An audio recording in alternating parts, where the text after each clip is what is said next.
చిన్న కథ చెప్తా. ఆ కథ ఏంటంటే, అందరూ ట్రెక్కింగ్కి వెళ్తారు, ఒక 50 మంది. వెళ్ళిన తర్వాత మధ్యలో ఎక్కడో మార్గంలో ఒక వ్యక్తికి హార్ట్ అటాక్ వస్తుంది. అతను ఖచ్చితంగా ఒక పిల్లు, అంటే అది మింగక్కర్లే, నాలుగు కింద పెట్టుకుంటే నీకు హార్ట్ అటాక్ తగ్గుతుంది అనమాట, ఇంపాక్ట్. సో అప్పుడు తన దగ్గర మెడిసిన్ ఉండదు, దాంతో భయం ఎంటర్ అవుతుంది. అప్పుడు అక్కడ ఉన్న ఒక వ్యక్తి చెప్తాడు, అమ్మ నాకు హార్ట్ అటాక్ ప్రాబ్లం ఉంది, నా దగ్గర ఒక మెడిసిన్ ఉంది, ఒకే టాబ్లెట్ ఉంది, నేను ఇయ్యను అంటాడు. అప్పుడు అందరూ అంటారు, ఒక వ్యక్తి చచ్చిపోతుంటే అట్టేటంటే మరి నాకు వస్తే ఎట్లండి అని ఒక 2 నిమిషాలు ఆర్గ్యూ చేస్తాడు. దాంతో చాలామంది దాడికి వెళ్తారు. ఈ వ్యక్తి కూడా దయచేసి ఇవ్వండి సార్, మీ రుణం ఉంచుకోరు అన్నట్టుగా ఫేస్ పెడతాడు. అప్పుడు అతను చాలా గట్టిగా అరుస్తూ, ఇప్పుడు ఆయనకు వచ్చింది కాబట్టి ఆయన సేవ్ చేయడానికి మీరు నా ట్యాబ్లెట్ వాడుకుంటున్నారు, మరి నాకు వస్తే అప్పుడు ఎవడు ఉంటాడు అది ఇది అంటూ చెప్తాడనమాట. నోరు తెరవండి, నేనే పెడతాను అని నాలుగు కింద పెట్టి దాన్ని మింగకండి, ఇది ఈజీగా తగ్గిపోతుంది, ఇప్పుడు నాకు వస్తే ఎట్లా అని వెళ్ళిపోతాడు అతను. వెంటనే హాస్పిటల్కి తీసుకెళ్తారు. తీసుకెళ్ళిన తర్వాత డాక్టర్స్ చూసి అంత నార్మల్గా ఉంది, ఓకే. తీరా చూస్తే అంగి గుండి ఉంటుంది అంతే నాలుగు కింద. సో ఒక్కొక్కసారి నీ ట్రస్ట్ నేను నిలబెడుతుంది. ఇప్పుడు మనం అర్థం చేసుకోవాల్సింది 2. నిన్న ఇదే విషయం గురించి ఒక 10 మంది నాకు ఫోన్ చేశారు. అందరికి ఒక మిస్కాన్సెప్షన్ అయితే ఉంది. అదేమిటి, ఎవరైనా ఏదన్నా తాయెత్తిస్తే, లేకపోతే ఇప్పుడు నువ్వు అనుకున్నట్టు ఏదో జరిగితే తగ్గింది, మాకు రూఢిగా తగ్గింది అంటారు. నేనంటాను, నిజంగా తగ్గేది మెడిసిన్ చేయకుండా తగ్గుతుంది. నిజంగా తగ్గనేది నువ్వేం చేసినా తగ్గదు. ఇది అర్థమైంది నా స్టేట్మెంట్? నిజంగా తగ్గేది నువ్వు ఏం చేసినా చేయకపోయినా తగ్గుతుంది, నీకు గనక స్టామినా ఉంటే.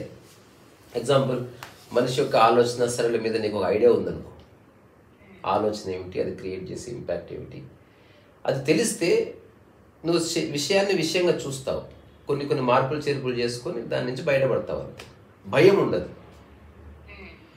ఎప్పుడైతే భయం ఎంటర్ అవుతుందో నీకున్న ప్రాబ్లంకి భయం కూడా తోడవుతుంది. అప్పుడు ఎవరైతే ఈ తాయెత్తులు ఇచ్చేవాళ్ళు ఉన్నారో, లేకపోతే చేతికి ఒక తాడు కట్టేవాడు ఉన్నాడు, వాడు చేసే పని కోర్ ఇదే అనమాట. నీ థాట్ని నీ మైండ్లో నుంచి రిలీజ్ చేసేయాలి. ఇప్పుడు సరిగ్గా చూస్తే మనం చేసే కర్మకాండలన్నీ అవుట్ సైడ్ రియాలిటీలో కర్మకాండలు ఏవేవో ఉన్నాయి, అవన్నీ చేయడానికి ఏకైక కారణం మనిషిలో ఉన్న ఆలోచన తీసేయడమే. ఓం శాంతి శాంతి శాంతి అయిపోయిందమ్మా అనగానే నువ్వు ఫ్రీ అయిపోతావు. అప్పుడు పూజారి చెప్తాడు, ఇక మీద నీకే పాపం అంటుకోదు, నీకే మైలు అంటుకోదు. ఎగ్జాంపుల్, ఒక వ్యక్తి మరణించాడు, 11 days మైలు ఉంటుంది. మరి 11th day 1st minute ఎందుకు ఉండదు, 12th day 1st minute? అంటే అంత టక్కున ఎండ్ అయిపోతుందా మైల? థాట్ ఎండ్ అయింది. అలాగని ఈ మైల అన్నది 11 days కాకుండా 11 months అనుకో, ఎవరు చేయలేదు. 11 minutes అనుకో, నీకు సైకలాజికల్ ట్రోమా వస్తుంది. అందుకని కాస్త లిబరేషన్, కాస్త ఫ్రీడమ్లో 11 days అని చెప్తారు. ఇదో కైండ్ ఆఫ్ ప్లాసిబో ఎఫెక్ట్. మనకి ఈవెన్ మన సనాతన ధర్మంలో ఒక ఫేమస్ స్టేట్మెంట్ కూడా ఉంది, సైన్స్కి, రజ్జు సర్పవత్ అంట. తెలుసా ఇది? అంటే ఒక వ్యక్తి చీకట్లో నడుస్తూ ఉన్నప్పుడు ఒక దాన్ని తొక్కి పాము అనుకుంటాడు, ఏడ్చి గగ్గోలు పెడతాడు, నేను చచ్చిపోతానయ్యో అంటాడు. తీరా లైట్లు తీసుకొచ్చి చూస్తే తాడని తెలిసింది. సో తాడని తెలిసిన తర్వాత భయం ఉండదుగా. కానీ ఆ 5 నిమిషాలు నిజంగా భయపడ్డాడా లేదా? మరి అది ఎక్కడి నుంచి వచ్చింది అంటే, నీ మనసులో ఉన్న పాము ఆ భయాన్ని క్రియేట్ చేసింది. పాము గరిస్తే ఏమేమి జరుగుతుంది అని నీకు ఆల్రెడీ ఆలోచనలు ఉండటం వల్ల అవన్నీ జరిగింది. అదే చిన్నపిల్లలు ఉంటారు, పాము వస్తే పట్టేసుకుంటారు. ఇట్లా ఎందుకు, వాళ్ళని ఏమి చేయదు, మెడకేసుకుంటారు, దాన్ని కొరుకుతారు కూడా పొట్టకి. ఎందుకో తెలుసా, వాళ్ళ లోపటి నుంచి ఎలాంటి నెగిటివ్ వేవ్స్ రాని కారణంగా పాము అటాక్ చేయదు. పాము కానీ ఏ జంతువు అయినా వాటికి పాపం కమ్యూనికేషన్ ఒక్కటే, నీ నుంచి వేవ్స్ నెగిటివ్గా వస్తే అవి భయపడతాయి, తన ప్రాణం రక్షించుకోవడం కోసం ఎదుటి దాని మీద దాడి చేస్తాయి. అంతే, ఇంత చిన్న విషయం. కాకపోతే మనం ప్రతి ఒక్కరికి ఎక్స్ప్లెయిన్ చేయలేం. సో మనిషి శాంతులు చేయించుకున్నా, లేకపోతే యాగాలు చేసినా, ఇదంతా థాట్ని ఎరాడికేట్ చేయడానికి. బికాస్ వస్తువుని తీసి అవతల పడేయచ్చు, ఎగ్జాంపుల్ ఒక వ్యక్తి మరణిస్తే తీసి అవతల పడేయచ్చు బాడీని, కానీ ఆ వ్యక్తి మరణించాడన్న ఆలోచన ఎట్లా తీసేయాలి? అట్లా ఆలోచనల నుంచి విముక్తి కలిగించడానికి నీ అంతగా నువ్వు తీసుకోలేవు ఆలోచనలు. కాబట్టి ఒక వ్యక్తి వస్తాడు, నేను నమ్మిన వ్యక్తి, నువ్వు నమ్మాలి. మళ్ళా ఇప్పుడు మీ పక్కింటోడు చెప్తే పోదు, మీ సడ్డకుడు చెప్తే పోదు, మీ తోటికోడు చెప్తే పోదు. మంచిగా నేను నీ మనస్సు నమ్మే ఒక వ్యక్తి రావాలి, అప్పుడే నీకు స్వాంతన కలుగుతుంది. ఇది ఒక చిన్న సైకలాజికల్ రెల్మ్లో జరిగే ఒక ఏమంటారు ఒక వింత వేడుక. అర్థమైతే ఒకటి, అర్థం కాకపోతే మరొకటి. అంటే ఇప్పుడు మనం చేయించుకునే హోమాలు కానీ పూజలు కానీ ఏమైనా కూడా ఆ థాట్ నీకు వచ్చింది థాట్. ఎగ్జాంపుల్ ఇప్పుడు నీ లైఫ్లో ఏదైనా ప్రాబ్లం వచ్చిందంటే ఒక విదేశీయుడికి వస్తుంది కదా, మరి వాడు ఎందుకు హోమం చేయించుకోవట్లేదు? అంటే వాళ్ళకి అవి లేవు కాదు, దానికి లింక్ చేయలేదు థాట్ని. నువ్వు లింక్ చేస్తే అయిపోతుంది. ఎగ్జాంపుల్ నువ్వు నడుస్తుంటే ఒక నిమ్మకాయ కనిపించింది, ఆ నిమ్మకాయ కనిపిస్తే తప్పు, దానికి ప్రక్షాళన చేసుకోవాలని నువ్వు నమ్మితే నువ్వు you have to do it. Otherwise thought వెంటాడుతుంది. అది ఇవేవి తెలియని వాడు కాలుతో నిమ్మకాయ అట్లా పక్కకి దన్నేసి వెళ్ళిపోతాడు. సో ఇదంతా చూడ్డానికి స్ట్రేట్గా కనిపిస్తున్న దీన్ని రివర్స్లో చూస్తే లాజిక్ తెలుస్తుంది.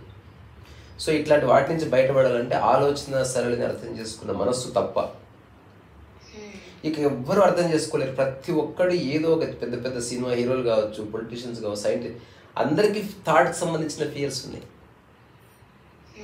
అలా థాట్కి సంబంధించిన ఏ ఫియర్స్ లేనివాడు ఒక రమణ మహర్షి.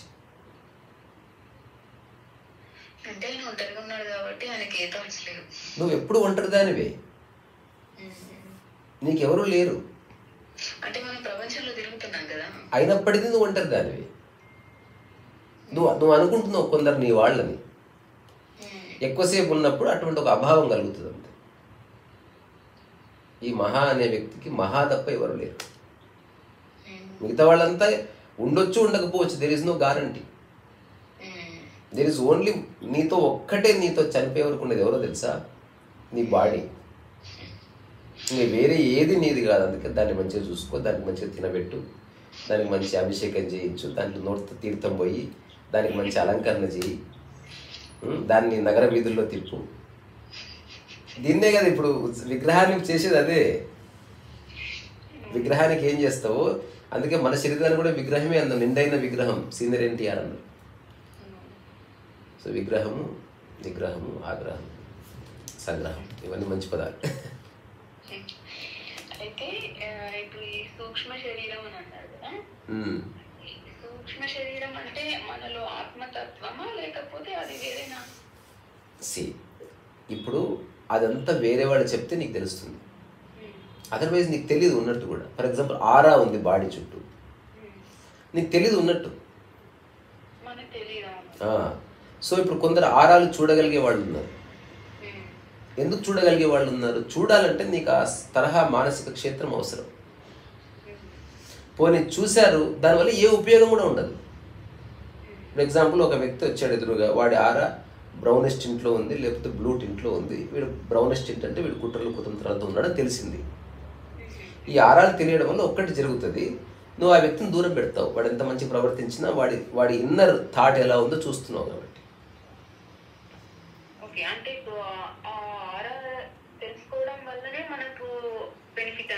కాదు కాదు అంటే తెలిస్తే నీవు ఒక ఎక్స్టెంట్ వరకు నీ లైఫ్లోకి ఎవరు రావాలో నిర్ణయం జరుగుతుంది. అట్లా కాకుండా ఆరా అనేది చాలా దూరం వదిలేద్దాం, ఇన్విజిబుల్ రియాలిటీ. అట్లా కాకుండా నీ మైండ్ యొక్క స్వభావం నీకు పూర్తిగా తెలిసిందనుకో. అంటే నువ్వు ఎట్లా ప్రవర్తిస్తున్నావు, కోపంలో నువ్వు ఎట్లుంటావు, కోపంలో నువ్వేం చేస్తావు, ద్వేషం వస్తే నీ బాడీ ఎలా ఉంటుంది, కుట్రలు ఉంటే నీ బాడీ ఎలా ఉంటుంది, ఇలా అన్నీ నీ బాడీ నువ్వే చూసుకున్నావు కొన్ని సంవత్సరాలు అనుకో. ఒక మనిషిని చూడగానే చెప్పేయచ్చు వాడు ఎలాంటి ఆలోచనలతో ఉన్నాడు. It is also the same. That's what I do. నా జీవితంలో నేను వెల్కమ్ చేసే వాళ్ళు ఎవరితో నాకు ఎందుకు కాన్ఫ్లిక్ట్ రాదు, కాన్ఫ్లిక్ట్ మైండ్ ఉన్నదాన్ని నేను రానియను లోపలికి అసలు. ఇది వాళ్ళకు కూడా తెలియదు నేను చెప్పే వరకు. అదర్వైజ్ 2009 చెప్పే వరకు ఒక్కడితోన్న గొడవ ఉండాలి నాకు. ఎందుకు లేవు అంటే ఎవరికైతే మైండ్ క్లీన్గా ఉందో అట్లాంటి వాళ్ళకి నా ద్వారంలో ప్రవేశం ఉంటుంది. వాడు స్కిల్ఫుల్ పర్సన్ అవ్వక్కర్లే, అందగాడు అవ్వక్కర్లే, డబ్బున్నవాడు అవ్వక్కర్లే. కానీ ప్రపంచంలో ఏమిటి, కొంచెం మంచిగా టాలెంట్ ఉండి కొంచెం డబ్బు ఉంటే ఫ్రెండ్ చేసుకుంటారు, కానీ తర్వాత వాడి మైండ్ బాగాలేక పీకులాడతారు.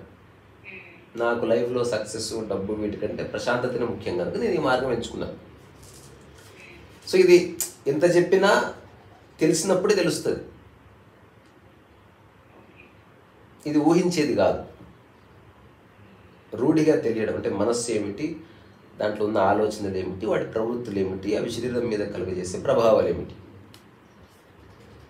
ఇది ఎవరికి వాడు తెలుసుకోవాల్సిందే. అంటే there is no course out there, అది విషయం. సో అందుకని ఎవరైనా నీకు ఏదన్నా ఒక చిట్కా చెప్పారనుకో, నువ్వు ఆ వ్యక్తిని నమ్మడం వల్ల నీకు నీ థాట్ అనేది ఇరాడికేట్ అయిపోతుంది. నమ్మకం లేదా పోదింగా. అంతెందుకు, ఇప్పుడు కొన్ని ఊళ్ళలో హాంటెడ్ హౌసెస్ అని ఉంటాయి. అంటే ఒక ఇంట్లో ఎవరో దిగరు, దాంట్లో ఏదో దయ్యం ఉందని చెప్తారు. ఉందో లేదో ఎవరికి తెలియదు, జస్ట్ నమ్మడం వల్ల నీకు భయం వేస్తుంది. చెప్పలేదు అనుకో.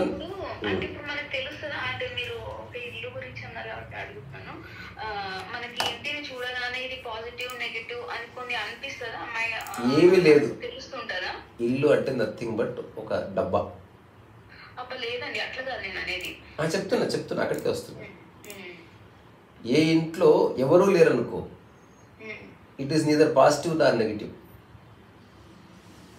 ఆ ఇంట్లో జంతువు ఉందనుకో, it is neither positive or negative. ఆ ఇంట్లో చెట్టు ఉందనుకో, it is neither positive Nar negative. Positive negative ఎప్పుడు వస్తుంది? మనిషి ఎంటర్ అయినప్పుడే.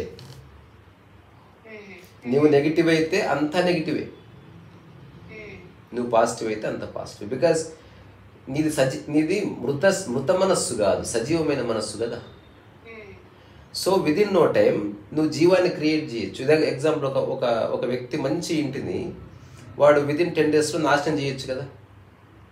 చెత్త వేసి, బీర్ బాటిల్స్ వేసి, మొక్కలకు నీళ్ళు పోయాక, ఇంకొకటి చెత్త కుప్ప దగ్గర వాడిని వదిలేశారు ఒకడిని, వాడు 10 daysలో దాన్ని అందంగా మారుస్తాడా లేదు? సో నీ మీద ఆధారపడి ఉంది నీ సరౌండింగ్స్ ఎట్లుంటాయి అనేది. అందుకే ఓల్డ్ సాగుతుంది, ఇల్లుని చూడి తద్వారా ఇల్లాలను చూసినట్టే అని. అంటే ఒక వ్యక్తి ఎవరో, ఆ వ్యక్తి యొక్క మనస్సే ఆ ఇల్లు అవుతుంది. నీవు ఒక ఫిలాసఫర్ అనుకో, నీ ఇంట్లో ఫిలాసఫీ కనిపిస్తుంది గోడల మీద. నువ్వు ఒక ఆర్టిస్ట్ అయితే నీకు రంగులు కనిపిస్తాయి, నీకు చీరలు అంటే ఇష్టం అయితే చీరలే కనిపిస్తాయి.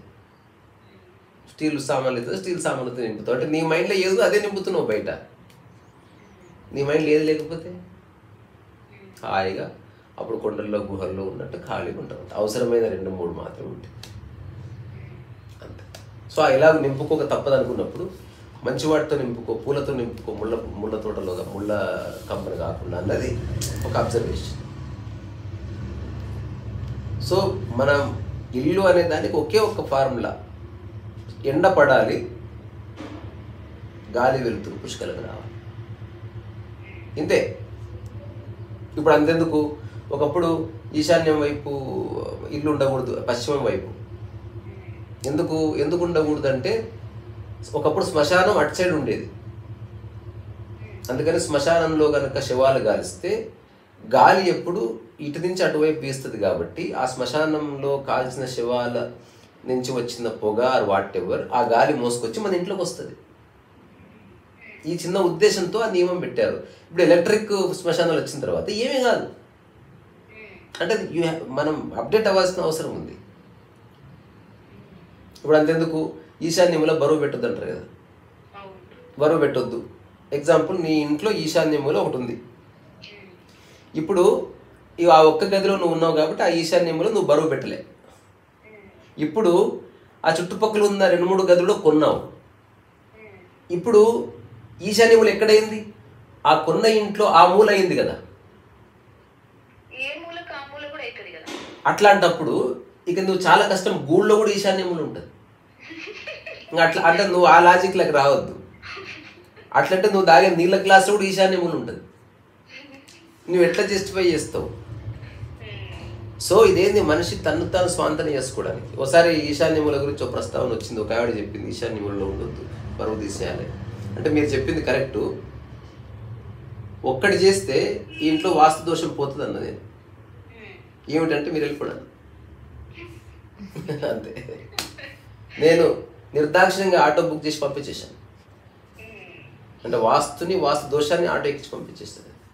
ఎందుకంటే ఒక వ్యక్తి నీ మైండ్ని కరప్ట్ చేస్తాడు, అట్లాగే ఒక వ్యక్తి నీ మైండ్ని తేలికపరుస్తాడు కూడా. ఈ రెండింటిలోనూ ఇరుక్కోవద్దనేది నేను చెప్పేది. అస్సలు అంటే నిన్ను కరప్ట్ చేసేవాడు, నేను నీకు స్వాతని ఇచ్చేవాడు, ఇద్దరు మైండ్ గేమ్సే. ఇప్పుడు ఎవరో తాయెత్త కడితే మంచిగా అయింది అని నమ్మావా, ఇక భవిష్యత్తులో చాలాసార్లు నీకు సమస్య వస్తుంది, ఆ సమస్యకు సొల్యూషన్ నువ్వు అనుకోలేక వేరే వాళ్ళ మీద ఆధారపడతావు. అట్లా కాకుండా మనకు వచ్చిన సమస్యల్ని మనమే ఒక వివేకంతో చూస్తే దానికి నీకే సొల్యూషన్స్ దొరికితే, అన్నిటికంటే పెద్ద సొల్యూషన్ తెలుసా? నేను మీకు చిన్న జోక్ చెప్పి ముగిస్తా. సరే, ఫస్ట్ అయితే జోక్ చెప్తా. ఒక మహారాజుకి పిల్లలు కావాలి, పెళ్లి చేసుకున్నాడు, సంవత్సరం అయింది, పిల్లలు కాలేదు, ఇంకో పెళ్లి చేసుకున్నాడు, అట్లా 350 పెళ్లి చేసుకున్నాడు. విషయం ఏంటంటే ఆ మహారాజుకి చెప్పే ధైర్యం లేదు ఎవరికి. మహారాజుకే ప్రాబ్లం ఉంది, ఎవ్వరు చెప్పట్లేదు దీనికి. ఆ మహారాజు ఏమో ఏ భార్య నాకు పిల్లల్ని ఇవ్వట్లేదు అంటున్నాడు. విషయం ఏంది, మహారాజుకే ప్రాబ్లం. ఇప్పుడు మనలో ప్రాబ్లం, మనలో పొటెన్షియల్ లోపం పెట్టుకొని నాకెందుకో బిజినెస్ చక్కగా అయితే లేదు, నువ్వు యజ్ఞాలు యాగాలు చేస్తున్నావు. అరే నువ్వు చక్కగా ప్రవర్తించు బెటా. రకరకాల విషయాలు కలిస్తే బిజినెస్ ఉంది. షాప్ను అందంగా అలంకరించుకో, బయట 2 చెట్లు పెట్టు, నీళ్లు పెట్టు, వచ్చిన వాళ్ళకు ఒక కుండలో గ్లాస్ నీళ్ళు ఇవ్వు, వచ్చిన ప్రతి వ్యక్తి పేరు గుర్తుపెట్టుకో. ఎవరైనా ముసలి వాళ్ళు ఇస్తే 2 కూరగాయలు ఎక్కువ వేసి పంపించు. ఎవరైనా మెట్లు ఎక్కలేకపోతే నువ్వే సామాన్ అంతా కొలిచి కిందికి తెచ్చివు. ప్రతిదీ కలిపి నీ వ్యాపారం అవుతుంది. నువ్వు ఉన్న చోటనే ఉండి బాగా జరగట్లేదు, తద్వారా ఏం చేయాలి, నెక్స్ట్ ఒక చిన్న పూజ చేయాలి. ఇది ఒక ఎండ్లెస్. అంటే మనం జనాలను నమ్మించలేం. నమ్మకాల ఊపిలో ఎంత కూరుకుపోయాడంటే మనిషి, it is very difficult to convince anybody. చాలా కష్టం, చాలా చాలా కష్టం. ఇంకా అదే నమ్మకం గురించి కృష్ణమూర్తి గారు చెప్పింది. మీరు చదివి వినిపించారు కదా, భాష అసలు అర్థం కాలేదు. నేను చిన్న ప్రయోగం చేశాను అట్లా, పుస్తకాన్ని యథావిధిగా చదువుతుంటే చదువుతుంటే నాకే బోర్ వచ్చింది. అర్థం కాలేదు. కాకపోతే నమ్మకాలు లేకుండా ఎట్లా జీవించాలి అంటే దాన్ని ఎట్లా స్టార్ట్ చేయాలి? స్టార్ట్ ఏమీ లేదు. ఇప్పుడు నీకు ఆకలి అవుతుంది, అవునా? అది నీ సత్యమా నమ్మకమా? అయిపోయింది. ఆల్రెడీ నీకు తెలుసు ఆ డైమెన్షన్. అంటే ఏది నీకు తెలుసో అది నువ్వు నమ్మాల్సిన అవసరం లేదు. సూర్యుడు ఉన్నాడా నమ్ముతున్నావా? నమ్మక్కర్లేదుగా. అట్లా దేవుడు ఉన్నాడా నమ్ముతున్నావా? కాదు, నమ్ముతున్నావు. 2 ఎప్పుడు ఉండవు. ఇది పెద్ద అబద్ధం. మనల్ని మనం బ్లఫ్ చేసుకోవద్దు. అట్లా ఉండదు. 2 నమ్ముతున్నావా, ఉన్నాడని తెలుసా నమ్ముతున్నావా? ఇవన్నీ కాదు. నమ్ముతున్నావా, ఉన్నాడా, తెలుసా? ఓకే. ఇప్పుడు ఈ నమ్మకం అనే పదానికి ఒక షాడో మీనింగ్ ఉంటుంది. ప్రతి భాషలో ప్రతి పదానికి ఒక షాడో మీనింగ్ ఉంటుంది. ఎక్కడెక్కడ నాకు అనుమానం ఉందని చెప్తున్నావో అక్కడెక్కడ నాకు నమ్మకం ఉందని వాడుతున్నావు. చెక్ చేసుకో. నేను చెప్పింది నమ్మకు. ఏది నీకు డౌట్ ఉందో అదే బిలీఫ్ అవుతుంది. నీకు ఎంత పెద్ద డౌట్ ఉంటే అంత పెద్ద బిలీఫ్ అవుతుంది. ఆశ్చర్యం. చెక్ చేసుకో. నేను చెప్పింది నమ్మకు. ఎలా అంటే చెక్ చేసుకో నీ లైఫ్లో. ఇప్పుడు ఎంత పెద్ద డౌట్ ఉంటే, ఎగ్జాంపుల్ ఉద్యోగం వస్తుందా రాదా అంటే, నాకు ఉద్యోగం వస్తుందని నాకు బలమైన నమ్మకం ఉంది. ఎందుకో తెలుసా? బలమైన డౌట్ కూడా ఉంది. అర్థమైందా? ఇప్పుడు ట్రైన్లో టికెట్ దొరుకుతా, సీట్ దొరకదా నాకు నమ్మకం ఉంది అంటే అర్థమైంది, డౌట్ కూడా ఉంది. సో మనకు చైనీస్ యాంజియోగ్రామ్స్ ఉన్నాయి. వాళ్ళు ప్రతిదానికి, ఇప్పుడు మనకి రూపాయి బిళ్ళ అటు ఇటు ఉంటాయి కదా, ఒక నాణ్యానికి 2 దిక్కుల, అట్లా వాళ్ళు ప్రతిదానికి ఆపోజిట్ కూడా చెప్తారు. ఏంటది? ఆపర్చునిటీ, అవకాశం. అవకాశానికి ఆపోజిట్ వర్డ్ ఏం తెలుసా? ప్రమాదం అని. నా కారు నడిపే అవకాశం వచ్చింది, అర్థం తెలుసా? కారు ప్రమాదం కూడా అయ్యే అవకాశం ఉంది. ఇప్పుడు నాకు ఆఫీసులో లోన్ వచ్చే అవకాశం ఉంది అంటే నువ్వు అప్పుల్లో కూరుకుపోయే అవకాశం కూడా ఉంది. There is always danger lingering around. So జీవితాన్ని సమగ్రంగా దర్శిస్తే you have to pay attention to the counter realities. ఒక్కదాన్ని పట్టుకోవడానికి వీలు లేదు. కానీ ఇదంతా జనాలకి ఎక్కడ చెప్తాం అబ్బా, తలకాయ నొప్పి. నాకు ఏదో యూట్యూబ్ అనే మాధ్యమం దొరికింది కాబట్టి ఏదో సరదాగా వాగుతున్నా. Otherwise I have no interest to convey anything to anybody. ఎవరు ఎలాగైనా ఉండదు. ఎవరైనా నాకు ఫోన్ చేసి నేను పూజ చేసుకుంటే పోయి తినేసి వస్తాను నేను, సింపుల్.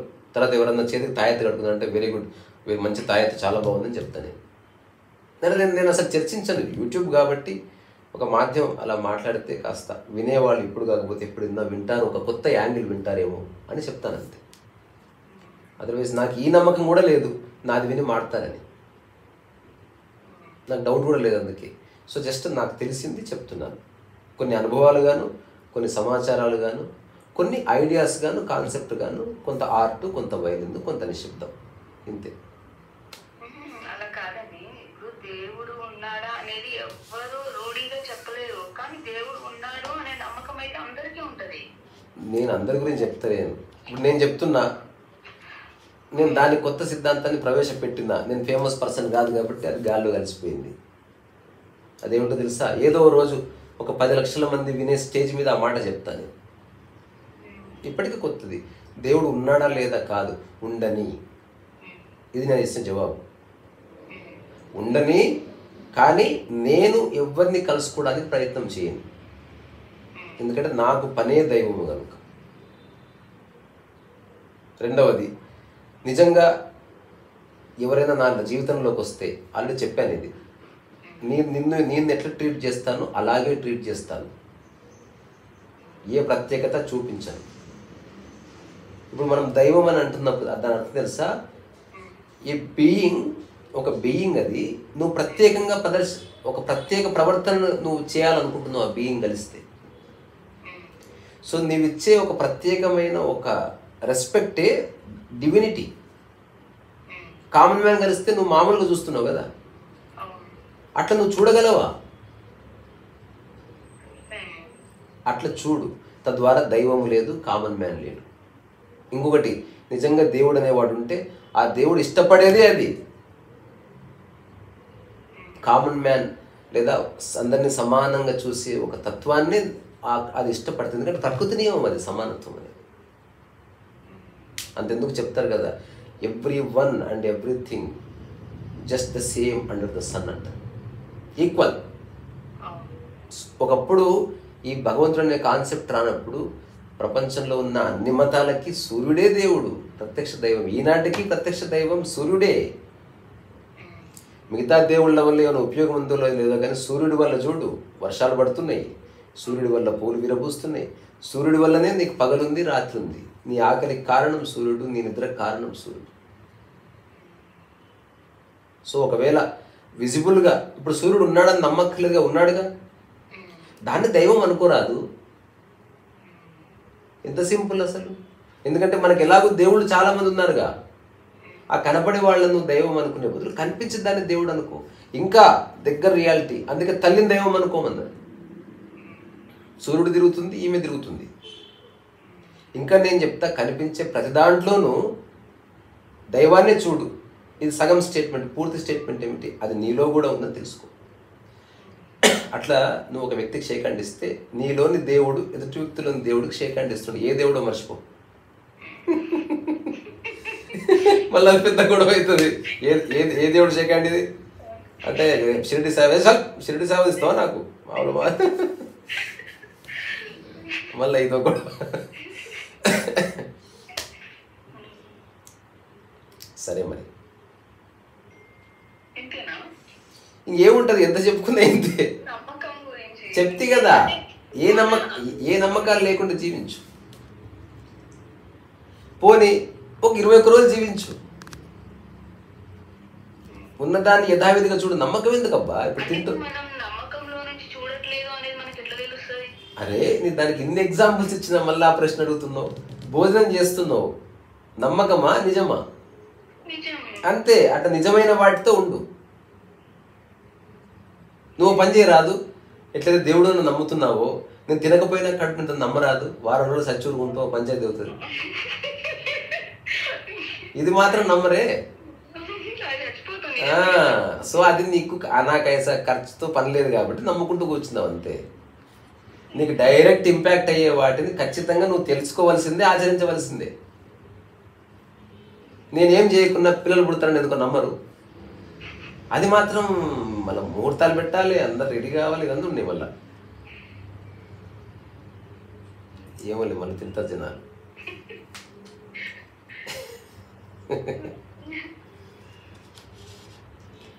అంతే. సరే మరి ఇదంతా రికార్డ్ చేసిన. సరే బాగా. సరే మరి అంటే ఎందుకు చెప్పాను తెలుసా, ఇక నమ్మడం నమ్మకపోవడం కాదు, తెలుసు నీకు నేను రికార్డ్ చేశాను. అవునా, నేను రికార్డ్ చేశాను తెలుసు నీకు ఇప్పుడు. అరే అట్లా కాదు, ఇప్పుడు చెప్పాను కదా, తద్వారా తెలుసు కదా. అట్లా తెలుసుకోవడంతోనే మనసు ప్రశాంత స్థితికి వస్తుందని చెప్తున్నా. అది చెప్పడానికి ఆ మాట చెప్పా. మనం ఏం బూతులు మాట్లాడలేదు, ఎవరిని తిట్టలేదు. ఇది అంటే అత్యంత ఆరోగ్యకరమైన చర్చ ఇది కదా. ఇందులో ఏం బేస్జాలు అక్కర్లేదు, గిల్ట్ కూడా అక్కర్లేదు.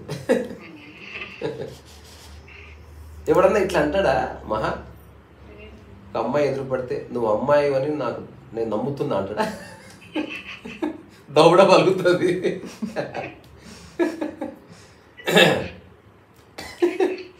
అట్లా ఫాదర్ దగ్గరికి వెళ్ళి నాన్న నేను నీకే పుట్టానని నమ్ముతున్నా అన్న కథ దౌడ వలిగే. ఎందుకంటే కౌంటర్ రియాక్షన్ ఉన్న చోట నీ నమ్మకాలు చెల్లవు. ఏది కళ్ళకి ఎదురు కనిపిస్తుందో అక్కడ నమ్మకాలు లేవు. ఇంత కనిపిస్తుంది రియల్గా. పువ్వుని నమ్మకం ఉంది, సూర్యుని నమ్మకం ఉంది. నమ్మకం ఎక్కడ వస్తుంది తెలుసా? మంచితనం దగ్గర వస్తుంది. అంటే అది నీకు తెలియదు. నేను మంచివాడని నమ్ముతున్నా, మా ఆయన మంచివాడని నమ్ముతున్నా. బికాజ్ మంచితనం అంటే ఏంటో తెలిస్తే కదా నువ్వు ఒక వ్యక్తిని గుర్తుపట్టేది. తెలియదు మనకు, మనం జస్ట్ బిలీవ్ చేస్తున్నాం అంతే. నేను చిన్న ఎగ్జాంపుల్ చెప్తాను. మా బంధువుల అమ్మాయికి సంబంధం చూడడానికి పోయారు. నేను వచ్చి అడిగాను ఎలా ఉంది కుటుంబం అంటే, చాలా మంచి కుటుంబం, గొప్ప గౌరవం ఇచ్చారు, చాలా మంచిగా. ఏం చేశారు అంటే ఆయన చెప్తున్నాడు, తండ్రి పిచ్చి తండ్రి, పోగానే నీళ్ళు ఇచ్చారు కాళ్ళకి, మంచిగా స్వీట్లతో సహా భోజనం పెట్టారు, ఎంత బాగా చూసుకున్నారు. నేను చెప్పాను మోసం స్టార్ట్ అయింది. నువ్వు అలా చేశారంటే భవిష్యత్తులో అలా ఉండదని.